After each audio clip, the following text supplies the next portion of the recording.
Hello everyone, कैसे हैं आप लोग। आ गई हूँ मैं फिर से बिग बॉस के एक और एपिसोड का रिव्यू करने के लिए। बताइएगा मेरे को आप लोग कैसे हैं। तो चलिए बात करते हैं कि आज का जो टास्क हुआ है ना, जो फूड के लिए टास्क हुआ है और फिर जो चिट्ठियाँ आई हैं घरों से सबके। वाकई में आज का एपिसोड थोड़ा इमोशनल तो था, है ना। सभी के इमोशंस बाहर आ रहे थे। सब लोग ऐसा फील कर रहे थे कि यार घर से दूर होने के बाद आप कितना अकेले हो जाते हो, है ना। आप जब सबके साथ रहते हो तो शायद आपको इतनी कमी नहीं महसूस होती होगी अपने घर वालों की, लेकिन जब आप उनसे थोड़ा दूर जाते हो और वो भी बिग बॉस के घर में, क्योंकि वहाँ पे कोई कांटेक्ट नहीं है आपका अपने घर वालों से, ना अपने घर वालों से और ना बाहर की दुनिया से, तो थोड़ा ही इंसान इमोशनल हो जाता है। और वही आज देखने को मिला। शिव ठाकरे को देख के बहुत मज़ा आया। जिस तरीके से शिव के चेहरे पे एक्सप्रेशन थे वो वाकई में रुलाने वाले एक्सप्रेशन थे। शिव को देख के बहुत मज़ा आया। उसके घर से जो चिट्ठी आई वो वाकई में ऐसा लग रहा था कि जैसे एक माँ एक बहन अपने भाई को अपने बेटे को चिट्ठी लिखती है, वैसा वाला कुछ सीन था और बहुत मज़ा आया। वहीं हम सौंदर्या की चिट्ठी की भी बात करें तो सौंदर्या की भी चिट्ठी को सुन के अच्छा लगा और उसके भी इमोशन बाहर आए। लेकिन बिग बॉस ने उसको चिट्ठी नहीं दी। हालांकि 3 स्ट्राइक तो हो चुकी थी, लेकिन फिर भी बिग बॉस को पता नहीं क्या प्रॉब्लम है कि उन्होंने सौंदर्या को चिट्ठी नहीं दी। चाहते तो वो दे भी सकते थे। ठीक है। उसके बाद स्टैन के घर से भी चिट्ठी आई, वो भी सुन के अच्छा लगा और स्टैन के भी इमोशन बाहर आए। वो तो बाथरूम में जाके रोया भी है। तो बहुत कुछ आज बात करने के लिए, लेकिन हम इससे पहले शुरुआत से बात करते हैं, है ना। स्टार्टिंग कहाँ से हुई शो की। सृजिता डे आई हैं वाइल्ड कार्ड बन के। पहले आई थी तो 1 हफ्ते के अंदर वो बाहर हो गई थी, और जब 1 हफ्ते के अंदर बाहर हो गई थी तो कुछ ज़्यादा कंटेंट नज़र नहीं आ पाया था सृजिता का कि वो क्या कुछ कर सकती हैं। तो भी जब वो आई थी तो भी उनका मेन मोटो यही था कि वो टीना को टारगेट करने वाली हैं, क्योंकि टीना और सृजिता का जो भी बाहर कंट्रोवर्सी है या फिर जो चीज़ें हैं, टीना के हिसाब से तो कोई कंट्रोवर्सी नहीं है, सृजिता के हिसाब से भी कोई कंट्रोवर्सी नहीं है, लेकिन उसको क्रिएट करने की जिस तरीके से कोशिश की जा रही है। पहले भी हमने देखा कि वो टीना को टारगेट कर रही थी, और आज फिर जब वो वाइल्ड कार्ड बन के आई हैं तब से वो कुछ ना कुछ ऐसा करती रहती हैं। बाकी उनका गेम में मुझे इतना इन्वॉल्वमेंट नज़र नहीं आता है। हाँ, वो मुद्दे क्रिएट करने की कोशिश पूरी करती हैं, लेकिन वो टीना से, मतलब टीना के थ्रू ही वो मुद्दे उनके क्रिएट हो पाते हैं। आज जिस तरीके से टीना और शालीन ने एक दूसरे को हग किया मॉर्निंग में, उस टाइम सृजिता और सौंदर्य अपने कैप्टन रूम में बैठे हुए थे और वहाँ बैठ के सौंदर्य ने ये कहा, यार इन लोगों का तो मतलब हद हो गया है और हम देख देख के पक चुके हैं, इन लोगों की एक्टिंग ही नहीं ख़त्म होती है। फिर सौंदर्य ने ये कहा, वैसे तुम ज़्यादा बेहतर जानती होगी, उसने सृजिता को बोला कि तुम ज़्यादा बेहतर जानती होगी क्योंकि तुम तो टीना को काफ़ी सालों से जानती हो। तो सृजिता ने कहा, हाँ मैं तो बहुत अच्छे से जानती हूँ कि ये कैसी है। और जो टीना के बारे में उन्होंने अपने शब्द निकाले हैं सृजिता ने, वो ये बताते हैं कि सृजिता आपकी मेंटेलिटी क्या है, आप अपनी कैसी सोच रखती हो, है ना। आप नेशनल टेलीविज़न पे बैठ के एक लड़की के बारे में ये सब कुछ जो बोल रही हो, मैं उन शब्दों को रिपीट नहीं करना चाहूँगी। अगर आप सबने देखा है शो को तो आपको पता है कि सृजिता ने टीना को क्या क्या बोला है। तो जो ये आप बोल रही थी, आपको क्या लग रहा था कि बाहर जो ऑडियंस है, बाहर जो लोग हैं, वो आपको बहुत अप्रिशिएट करेंगे कि यार ये तो टीना के बारे में बहुत कुछ बता रही है? नहीं, बिल्कुल भी नहीं। लोग आपको अप्रिशिएट करेंगे, बल्कि लोगों को इतना बुरा लग रहा है कि यार आप कैसे किसी के बारे में ये सब बातें बोल सकते हो जो कि नहीं बोलनी चाहिए, जो कि कहीं भी नहीं बोलनी चाहिए। तो ये तो फिर भी नेशनल टेलीविज़न है, और सृजिता ने जो भी बोला है वो बहुत गंदा बोला है और सृजिता को ये बिल्कुल नहीं बोलना चाहिए था। लेकिन भैया सृजिता की मर्जी है, सृजिता को टीना को ही टारगेट करना है, तो टीना को बहुत कुछ बताया। मैं ये कहती हूँ कि अगर आपको किसी को टारगेट करना है तो आप कम से कम मुंह पे करो ना। पीठ पीछे करके कोई फ़ायदा तो है नहीं। पीठ पीछे आप करोगे, वो सुनेगा नहीं, उसको पता लगेगा नहीं कि आप क्या सोच रखते हो, क्या बोल रहे हो। मुंह पे करोगे तो एटलीस्ट वो भी जवाब देगा। हाँ, तो मुंह पे अगर करना है तो करो, लेकिन पीठ पीछे मुझे नहीं लगता कि बहुत सही किया सृजिता ने। मेरे हिसाब से सृजिता को ये नहीं करना चाहिए था, लेकिन सृजिता की मर्जी और सृजिता ने बोला और बहुत गलत बोला। ये सारी बातें। उसके बाद से हम बात करते हैं कि फिर से बिग बॉस ने अपना टास्क स्टार्ट करा, जो फूड वाला टास्क था, और घर में चिट्ठियां आनी शुरू हो गई। तो सबसे पहले शिव की चिट्ठी आई, और शिव की चिट्ठी में जो इमोशन थे ना, वो वाकई में उसकी आंखों से बहे हैं आज। शिव जिस तरीके से जाके बैठा हुआ था कैप्टन रूम में अर्चना, सौंदर्या, सृजिता, इन तीनों के साथ, तो वो बहुत अच्छा लगा है। वो अपनी बातों में था, लेकिन उसका ध्यान कहीं ना कहीं उस मोमेंट पे था, उस चिट्ठी पे था, वो जो आवाज़ आ रही थी बिग बॉस की उस पे था, और वो उसके चेहरे से साफ पता लग रहा था। और शिव बहुत ही अच्छा लग रहा था आज, है ना। मुझे पता नहीं क्यों, मैं पर्सनली अपनी बात करूँ तो मुझे शिव बहुत पसंद है। मुझे उसके अंदर वो सारी काबिलियत दिखती है जो एक विनर के अंदर होनी चाहिए। बस मुझे थोड़ी सी शिकायत इस बात की रहती है शिव से स्पेशली, कि वो अपने गेम को खेलना शुरू कर दे। वो गेम को ना बड़े लाइट ले चुका है, अभी तो बहुत लाइट हो गया है। वो अपने गेम को खेलना शुरू कर दे, और थोड़ा सा साजिद खान से डिस्टेंस मेंटेन करने लग जाए। ठीक है, तो मुझे बस शिव से यही थोड़ी सी शिकायत है। बाकी मुझे शिव बहुत स्ट्रांग लगता है। तो आज वापस से शिव को देख के बहुत मजा आया। वही हमने देखा कि MC स्टैन की चिट्ठी आई, और उनको जिस तरीके से बिग बॉस ने रीड करके सुनाया, जो उनकी मदर और उनकी सिस्टर ने उनके बारे में लिखा था, वो बड़ा मतलब बहुत अच्छा लगा। MC के भी इमोशन बाहर आ रहे थे, लेकिन MC ने कंट्रोल करा। इसके बावजूद भी स्ट्राइक तो लग ही गई थी, 1 या 2 स्ट्राइक लग गई थी। लेकिन मैंने ये नहीं सोचा कि साजिद खान, जो कि कल जब सुम्बुल के स्ट्राइक लगने पे सुम्बुल को इतना कुछ सुना रहे थे, आज MC स्टैन को उन्होंने कुछ नहीं सुनाया। साजिद खान, आपको MC को भी सुनाना चाहिए था ना, उसको भी बताना चाहिए था कि तेरे इमोशन कैसे बाहर निकल गए। मैं कह रहा था कि तू ऐसा कर ले, तूने ऐसा नहीं किया। लेकिन आज तो आपने MC को कुछ भी नहीं बोला, बल्कि आपने ये बोला, हाँ यार चिट्ठी आती है तो थोड़ा इंसान इमोशनल तो हो ही जाता है। तो आपको, अगर आप अपने एक स्टैंडर्ड पे रहना चाहते हो और डबल स्टैंडर्ड नहीं दिखाना चाहते हो, तो जैसे हमने सुम्बुल को डांटा वैसे MC को भी डांटना चाहिए था। और नहीं तो अगर MC को नहीं डांटा तो सुम्बुल को भी नहीं डांटना चाहिए था। बस ये मैं कहना चाहती हूँ। और फिर MC को रोना भी आया, और MC जाके बाथरूम में और रोया भी है, उसकी आवाज़ें भी हमें सुनाई गई थी। तो MC को भी देख के बहुत अच्छा लगा। वहीं उसके बाद से सौंदर्या की चिट्ठी आई। सौंदर्या के भी फादर मदर ने उसको बहुत अच्छा लिखा था कि आप बहुत अच्छा कर रहे हो, बहुत अच्छा खेल रहे हो। तो वाकई में सौंदर्या भी अच्छा खेल रही है।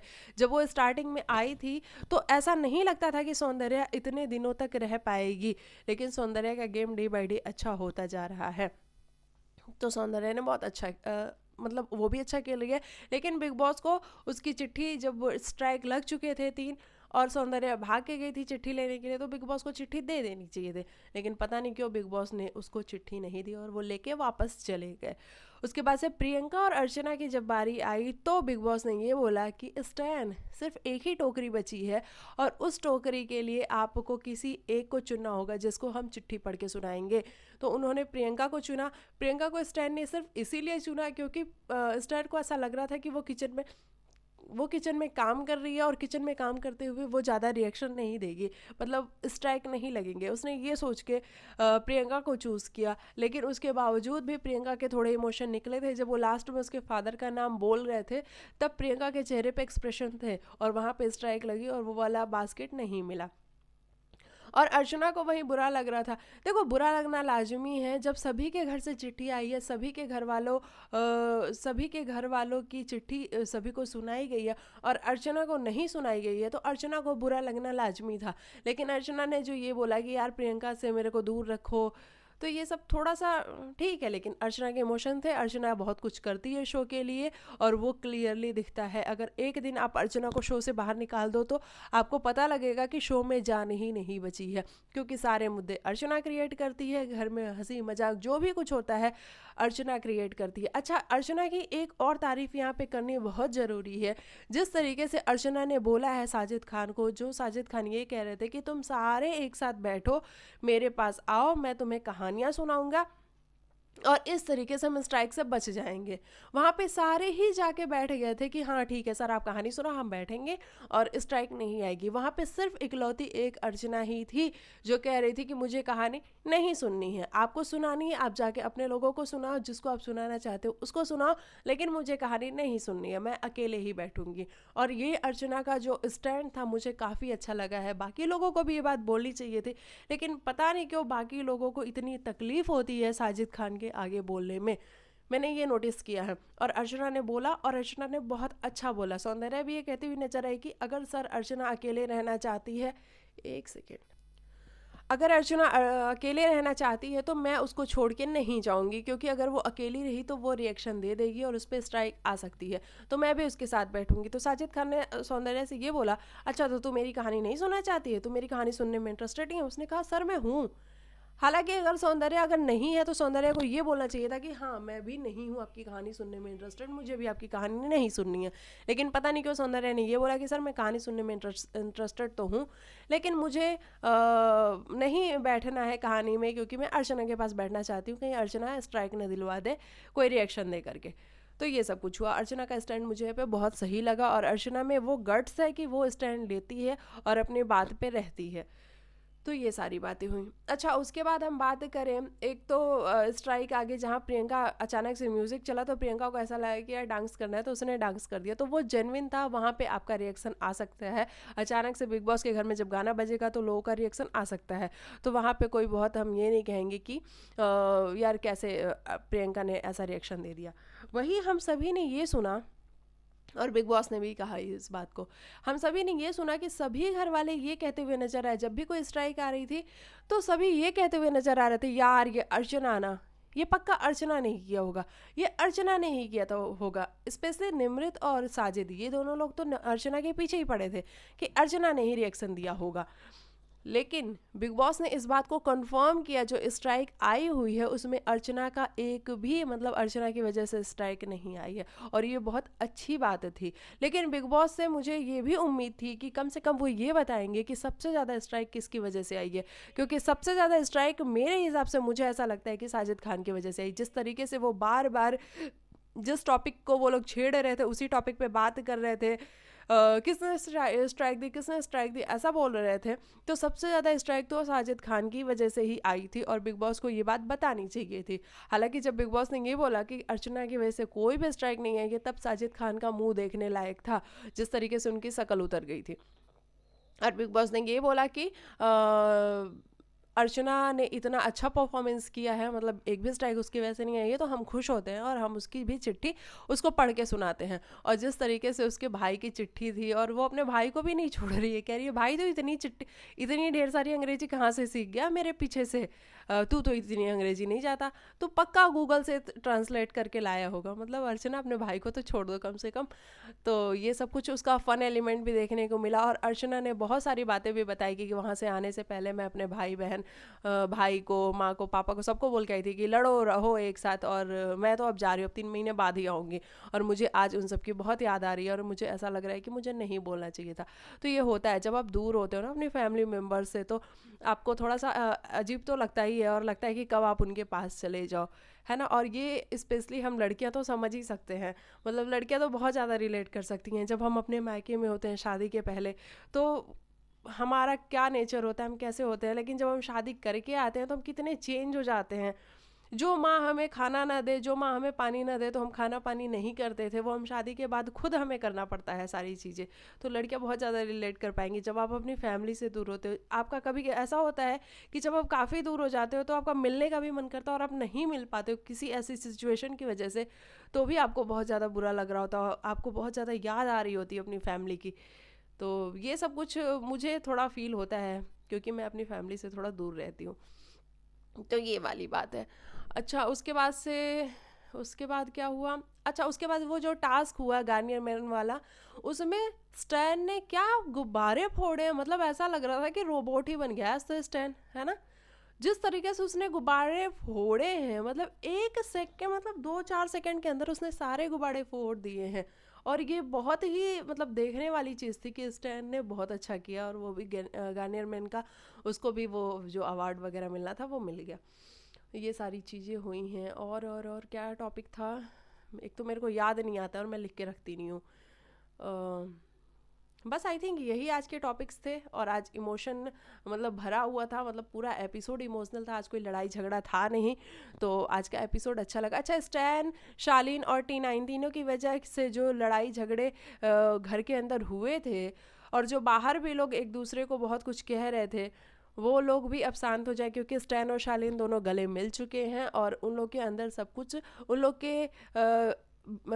के बीच में सब कुछ शॉर्ट आउट हो चुका है। तो जो लोग बाहर एक दूसरे को गालियां दे रहे थे और बहुत कुछ कह रहे थे, कि स्टैन के फैंस कुछ कह रहे थे, शालीन के फैंस कुछ कह रहे थे, तो वो लोग भी अब शांत हो जाए, क्योंकि ये दोनों लोग के बीच में सब कुछ नॉर्मल हो चुका है। ये वाली बात है। और बस यही रहा है आज का टास्क। और हाँ, एक चीज़ के बारे में बात करनी तो बहुत ज़रूरी है। साजिद खान ने जिस तरीके से सुम्बुल को आज वापस से ये बोला है कि तू है बोरिंग, तू तो बोरिंग ही है, तू हमारे साथ रहती है तो तू थोड़ी ठीक रहती है, लेकिन अकेले में तुझे अगर छोड़ दे कोई तो तू बोरिंग ही है। वो साजिद खान को बोलना क्या इतना ज़रूरी था? और वहाँ पे मुझे बहुत अच्छा लगा कि आज शिव और स्टैन दोनों ने स्टैंड लिया और उन्होंने ये कहा कि सर आपको कम से कम ये तो नहीं करना चाहिए था। बाकी सारे लोगों ने रेड कर रखा था, मतलब नहीं बोरिंग है, और आपने स्पेशली ग्रीन कर रखा था। तो सुम्बुल को बुरा तो लगना ही चाहिए, और जिस तरीके से सुम्बुल को बुरा लग रहा था वो मुझे भी सही लगा कि सुम्बुल को बुरा लगना चाहिए था। और शिव और स्टैन ने स्टैंड लिया है, वो भी बहुत काफ़ी अच्छा था। उसके बाद साजिद खान का थोड़ा सा वो हो गया था कि वो कह रहे थे नहीं नहीं मैं इस कॉन्टेक्स्ट में कहीं नहीं रहा था, लेकिन ये है तो बोरिंग।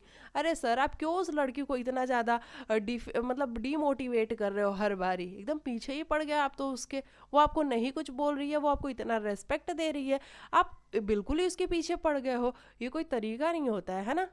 आपको लगता है कि आप बिल्कुल आप जैसा चाहोगे, जैसा सोचोगे वैसा ही सब कुछ होगा, तो ये बहुत गलत बात है। और साजिद खान स्पेशली सुम्बुल के साथ बहुत गलत तरीके से बिहेव कर रहे हैं, जो कि उनको नहीं करना चाहिए। और स्पेशली मुझे ऐसा लग रहा है कि सलमान खान को आके इसके बारे में बात करनी चाहिए कि साजिद तुम हमेशा सुम्बुल के पीछे ऐसे क्यों पड़े रहते हो? ये क्या तरीका है बात करने का? और जिस तरीके से साजिद ने सुम्बुल के फादर के बारे में भी बोला, उसके बारे में भी अगर सलमान खान साजिद को बताए तो ज़्यादा मज़ा आएगा। तो ये सब कुछ रहा है।